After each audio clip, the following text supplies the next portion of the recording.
Bonjour, cours de mathématiques niveau seconde sur les fonctions affines, vidéo numéro 4. Vous trouverez cette vidéo ainsi que le cours au format numérique type PDF sur le site Scol Mathématiques. Paragraphe 4, signe de fonctions affines. L'objectif de cette vidéo est de vous expliquer comment remplir un tableau de signes d'une fonction affine. Dans un premier temps, ensuite dans un deuxième temps, l'objectif de cette vidéo est de vous montrer comment on arrive à résoudre des inéquations produits ou des inéquations quotients. Donc ici, il faut se rappeler son cours sur les inéquations du premier degré. En effet, on va devoir dans un premier temps résoudre l'inéquation suivante. Si m est strictement positif, je vais donc essayer de résoudre l'inéquation suivante, c'est-à-dire mx plus p supérieur ou égal à 0. Je rappelle que l'expression d'une fonction affine est la suivante, c'est f de x égale mx plus p, m étant le coefficient directeur et p l'ordonnée à l'origine. Je vais donc ensuite dire que si je fais passer p de l'autre côté, ça va devenir moins p. Je vais donc me retrouver avec l'inégalité suivante. Donc mx supérieur ou égal à moins p. Alors ensuite, si je divise par m des deux côtés de l'inégalité, m étant strictement positif, je n'aurai pas besoin de changer le sens d'inégalité. Donc en fait, je vais me retrouver avec mx divisé par m supérieur ou égal à moins p divisé par m. Donc après simplification, je me retrouve avec l'inégalité suivante, x supérieur ou égal à moins p sur m.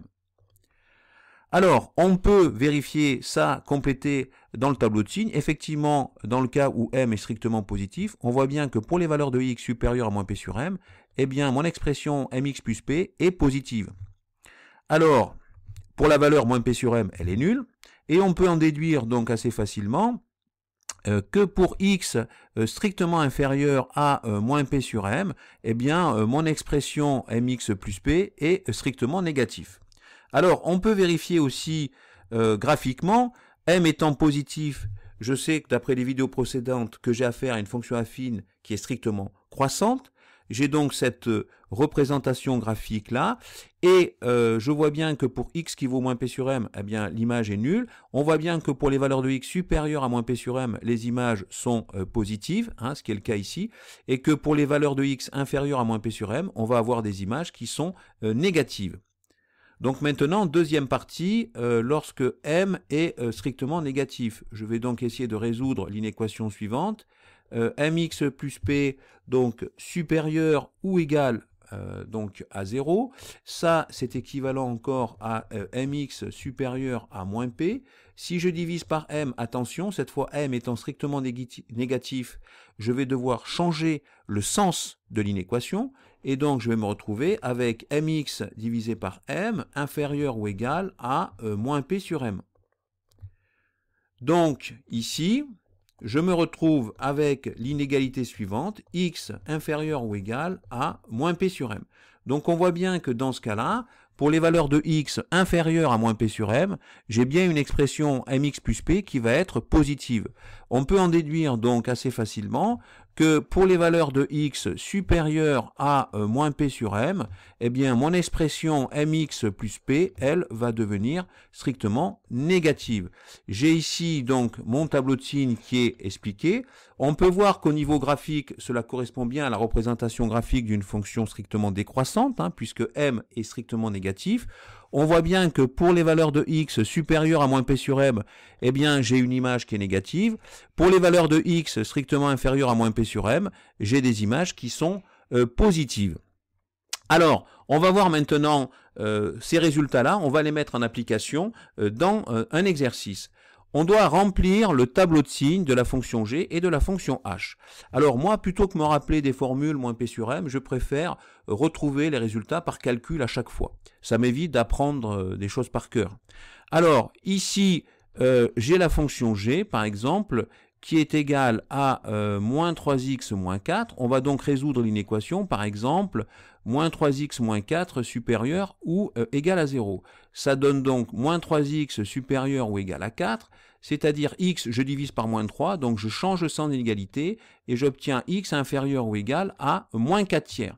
Donc ici, on voit bien qu'on retrouve bien le moins p sur m, puisque si m est égal à 3, moins 3, si p est égal à moins 4, on a bien ici un moins P sur M qui est égal à moins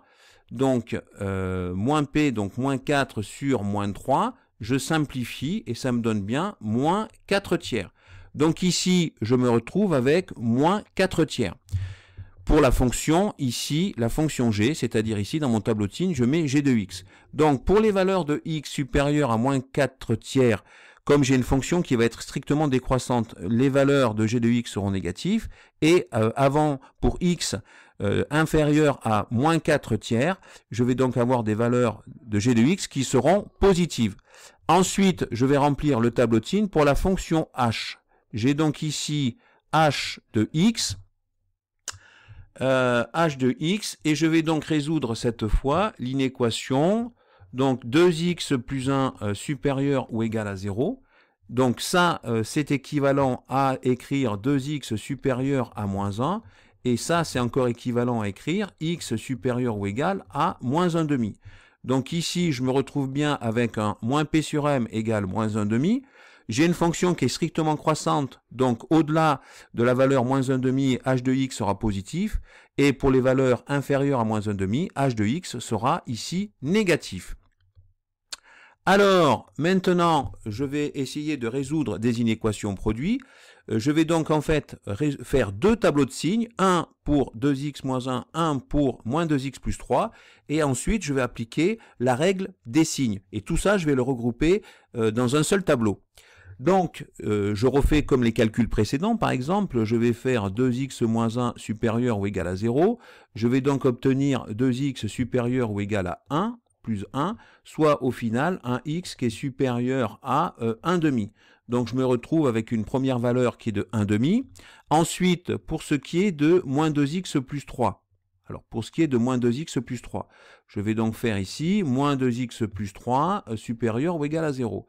Ça va donc me donner moins 2x supérieur ou égal à moins 3.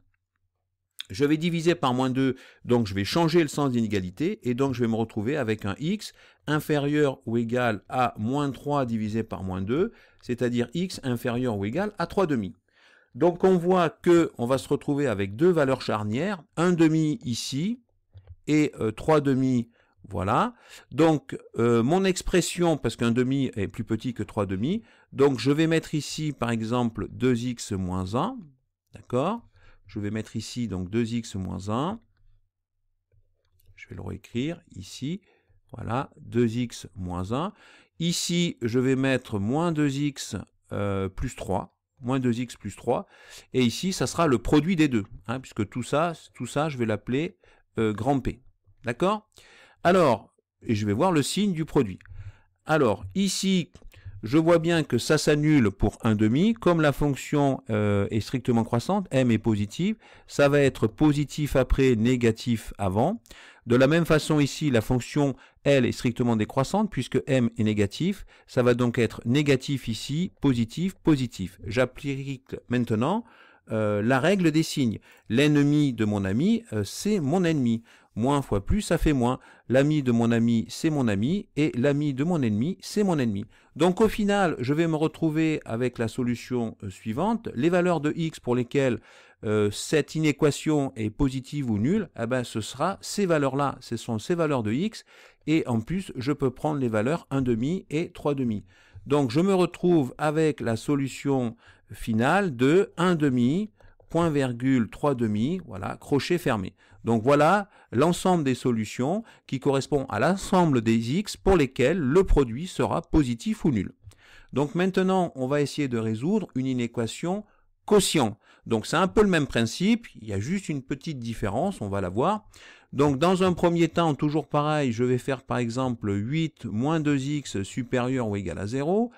Je vais donc me trouver avec 8 supérieur ou égal à 2x, soit un x inférieur ou égal à 8 divisé par 2. 8 divisé par 2, ça fait 4. Donc x inférieur ou égal à 4. Donc ici, quand j'ai 8 moins 2x supérieur ou égal à 0, pour x inférieur ou égal à 4, ça va être supérieur ou égal à 0. Alors, je vais avoir une deuxième valeur charnière, c'est pour x plus 5 supérieur ou égal à 0. Je vais donc me retrouver avec x supérieur ou égal à moins 5. Donc je vais avoir deux valeurs charnières, 4 et moins 5. Je vais donc mettre ici moins 5 et 4 là. Je vais mettre ici 8 moins 2x, x plus 5. Et je vais donc mettre ici le quotient, c'est-à-dire 8 moins 2x divisé par x plus 5. Donc on voit tout de suite que 8 moins 2x s'annule pour 4. Comme c'est une fonction strictement décroissante, puisque m est négatif, m vaut moins 2, ça va être négatif après, positif avant. On voit qu'ici, x plus 5 est une fonction strictement croissante. Cette fonction est strictement croissante, donc ça va s'annuler pour x qui vaut moins 5. Et pour les valeurs de x après moins 5, ça va donc être positif. Pour les valeurs avant, ça va être négatif. Si je fais maintenant, j'applique la règle du signe. Donc l'ami de mon ennemi, c'est mon ennemi. L'ami de mon ami, c'est mon ami. L'ennemi de mon ami, c'est mon ennemi. Donc la seule différence qu'on va avoir en plus, c'est que pour le quotient, il existe une valeur interdite qui est moins 5, puisqu'on ne peut pas diviser par 0. Donc on met ici une double barre pour préciser que cette valeur est interdite. Et donc si l'objectif est de trouver l'ensemble des valeurs de x pour lesquelles 8 moins 2x sur x plus 5 est supérieur ou égal à 0, cela va correspondre à tous ces x-là. Je ne pourrais pas prendre la valeur moins 5 parce qu'elle est interdite pour le quotient. Par contre, je pourrais prendre la valeur 4 parce que 0 divisé un numérateur nul, ça implique un quotient qui est nul, ça ne pose aucun problème. Donc au final, je vais me retrouver ici avec une solution qui sera de la forme crochet ouvert, moins 5, point virgule ici, 4, crochet fermé. Donc voilà ma solution de mon inéquation quotient. Eh bien, je vous dis à bientôt sur le site Skoll Mathématiques. J'espère que cette vidéo vous a plu et à bientôt.